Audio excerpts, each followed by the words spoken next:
Online ఒకటి offline ఒకటి 2 రికార్డులను బ్రేక్ చేయబోతున్నాము. ఇంత మంచి సదవకాశము నాకు కార్పొరేషన్ వేదికగా ఇంత మంచి అవకాశం కల్పించినందుకు నిజంగానే ముఖ్యమంత్రి గారికి ధన్యవాదాలు తెలియజేస్తున్నాను. అన్న ఒక చిన్న విన్నపం అన్న, రేవంత్ అన్న చిన్న విన్నపం అన్న, మా అందరి ఆర్యవైశ్యుల కోరిక, మా అందరి ఆర్యవైశ్యుల ఒక చిన్న కోరిక అన్న, అమ్మవారి ఆత్మార్పణ దినోత్సవాన్ని అలాగే అమ్మవారి జయంతిని మరి రాష్ట్ర అధికారిక పండగలో చేర్చాలని మా అందరి కోరిక అన్న. అందరూ కాబట్టి అన్న ఈ కోరికని మన్నిస్తాడని నేను అనుకుంటున్నాను. ఇంతమందిని ఈరోజు ఇక్కడ పోగేసి మీ అందరికీ మీరందరూ కూడా ఒక్కసారి రేవంత్ అన్నకి అమ్మవారి ఆత్మార్పణ దినోత్సవాన్ని జయంతిని కూడా అధికారికంగా ప్రకటించాలని ఒక్కసారి జై వాసవి అని అనాలని గొంతె. ఈరోజు మరి కల్పన గారు చాలా రోజులు కష్టపడి ఈ పాటని వాసవి పారాయణం తను వేరే రాష్ట్రంలో ఉండి ఇక్కడికి వచ్చి ఉపవాసంగా ఉండి ఈ 102 శ్లోకాలని పాడి మనకు అందించారు. వారు కూడా ఈరోజు వేదిక మీద ఉన్నారు.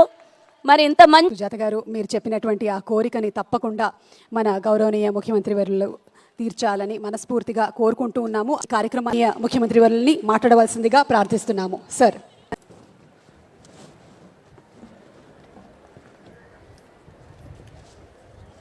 తెలంగాణ రాష్ట్ర ప్రభుత్వం తరఫున ఆర్యవైశ్య కార్పొరేషన్ చైర్పర్సన్ కాల్వ సుజాత గారు, అదేవిధంగా ఆర్యవైశ్య మిత్రబృందం ఒక మంచి కార్యక్రమాన్ని ఏర్పాటు చేసి నాతో పాటుగా ఆంధ్రప్రదేశ్ మంత్రివర్యులు టీజీ భరత్ గుప్తాను ఇక్కడికి ఆహ్వానించి, అదేవిధంగా పొంగులేటి శ్రీనివాసరెడ్డి గారు, దయానంద్ గారు, శాసనసభ్యులు సూర్యనారాయణ గారు, మాజీ శాసనసభ్యులు బిగాల గణేష్ గారు, ఇతర ముఖ్యమైన ఆర్యవైశ్య ప్రజాప్రతినిధులను, అదేవిధంగా వివిధ ప్రాంతాల నుంచి వేలాది మంది ఆర్యవైశ్య సోదరులు ఎల్బీ స్టేడియంలో ఈ కార్యక్రమంలో పాల్గొని చాలా ప్రశాంతమైన వాతావరణంలో క్రమశిక్షణతో ఈ కార్యక్రమాన్ని ఏర్పాటు చేసినందుకు మనస్ఫూర్తిగా మీ అందరినీ అభినందిస్తున్నా. ధన్యవాదాలు మిత్రులారా. ఆర్యవైశ్య సోదరులంటే ఊరికొక్కరున్నా ఊరంతా వాళ్ళ చేతిలో ఉంటుంది. ఆర్యవైశ్య సోదరులు ఎక్కడ ఉన్నా ఈ రాష్ట్ర ఈ దేశ ఆర్థిక వ్యవస్థకు వెన్నెముక లాంటి వాళ్ళు. ఎవరికి ఏ కష్టం వచ్చినా, ఎవరికి ఏ ఆపద వచ్చినా కొన్ని లక్షల రూపాయలు గ్రామీణ ప్రాంతాలలో ముఖ్యంగా తెలంగాణ రాష్ట్ర రైతులకు ఇవ్వడం జరిగింది. వ్యవసాయ కూలీలకు నమ్మకంతో డబ్బులను మళ్ళీ వాళ్ళు ఇచ్చినప్పుడు తీసుకునే ఆర్యవైశ్య సమాజము ఈ రోజు తెలంగాణ నిర్మాణంలో అత్యంత కీలక పాత్ర పోషిస్తున్నారు. మీకు అందరికీ మనస్ఫూర్తిగా నేను ధన్యవాదాలు తెలియజేస్తున్నాను. పేద ఆర్యవైశ్య విద్యార్థులకు మిత్రులారా, రావు కదా మీరందరూ ఈ తెలంగాణ పునర్నిర్మాణంలోనే కాదు, ఈ తెలంగాణ యొక్క సంస్కృతి, తెలంగాణ యొక్క ఆర్థిక అభివృద్ధిలో మీరు భాగస్వామి. ఈ మధ్య కాలంలో మొన్న జరిగిన మున్సిపల్ ఎన్నికల్లో కూడా 6 మున్సిపల్ చైర్మన్లు, 7 మున్సిపల్ కార్పొరేషన్లు ఉంటే ఒక మున్సిపల్ కార్పొరేషన్ ఆర్యవైశ్య సోదరులకు ఇచ్చి రాజకీయంగా కూడా మీకు గుర్తింపు గౌరవాన్ని ఇవ్వాలన్న ఆలోచనతోనే ఈరోజు మన ప్రభుత్వం ముందుకు వెళ్తుంది. ఈరోజు ప్రపంచంలోనే భారతదేశానికి గుర్తింపు రావడానికి, అదేవిధంగా రాజ్యాలు రాజుల చేతుల మారిన రాజ్యాలు రాజుల నుంచి గుంజుకొని ప్రజాస్వామ్యంలోకి రావాలన్నా యుద్ధాలు జరగాలి, కుతుకలు తెగాలి, రక్తం ఏర్లై పారాలి, అప్పుడే అధికార బదలాయింపు జరుగుతుంది. అది కానీ ఇప్పటివరకు అఖండ భారతదేశంలో మహాత్మా గాంధీ గారు శాంతియుతంగా అహింసతో ఒక యుద్ధాన్నే గెలవచ్చు అని చెప్పి ప్రపంచానికి కొత్త దారి చూపించిన గొప్ప తత్వవేత్త మహాత్మా గాంధీ గారు. వారు మీ జాతిలో పుట్టడము మీకే కాదు భారత జాతికే ఒక గొప్ప గర్వకారణం.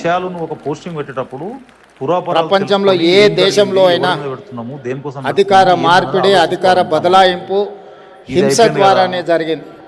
కానీ ఒక్క భారతదేశంలోనే రవి అస్తమించని సామ్రాజ్యం ఉన్న బ్రిటిషర్స్ ని దేశం నుంచి తరిమేయడానికి వారి ఆలోచన, వారి త్యాగము, వారు తీసుకున్న విధానం అహింసతోనే, సహాయ నిరాకరణతోటి, ఉప్పు సత్యాగ్రహంతో ఈ దేశానికి విముక్తి కలిగించి ప్రపంచంలో యుద్ధాన్ని అహింస ద్వారానే సాధించవచ్చు, ఒక రాజ్యానికి, ఒక దేశానికి స్వతంత్రాన్ని ఇవ్వచ్చు అని ఆనాడు మహాత్మా గాంధీ గారు మన ప్రపంచానికి ఒక నూతన విధానాన్ని మనందరికీ పరిచయం చేయడం జరిగింది.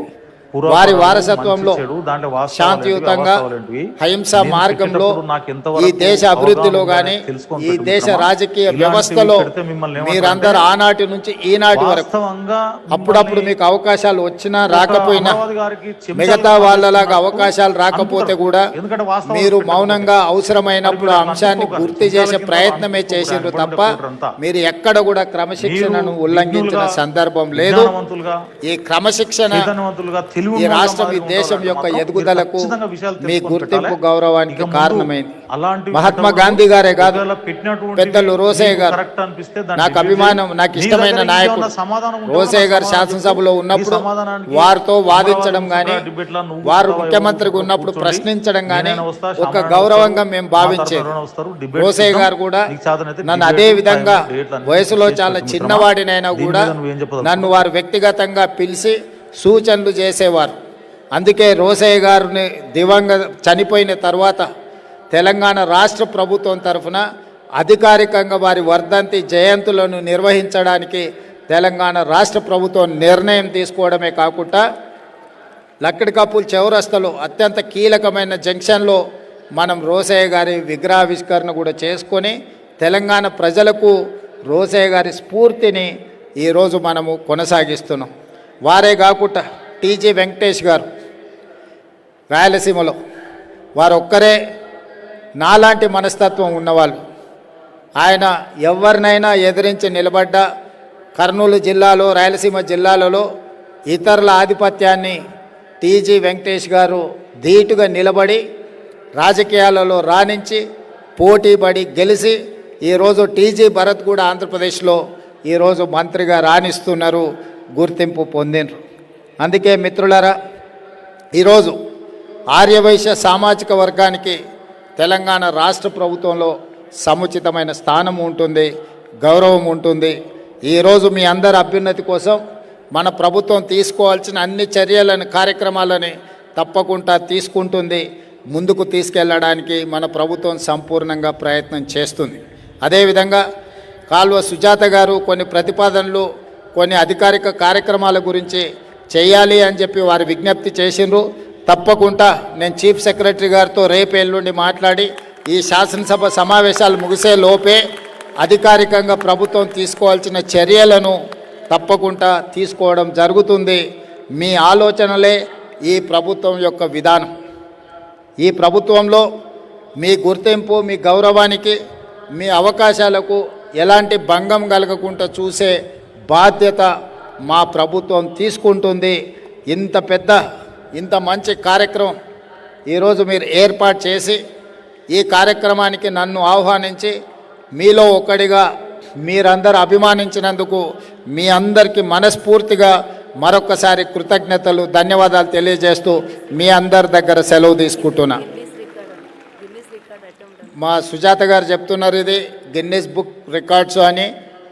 గిన్నెస్ బుక్లో మీరు చేరినందుకు మిమ్మల్ని అందరినీ మనస్ఫూర్తిగా అభినందిస్తున్నాను.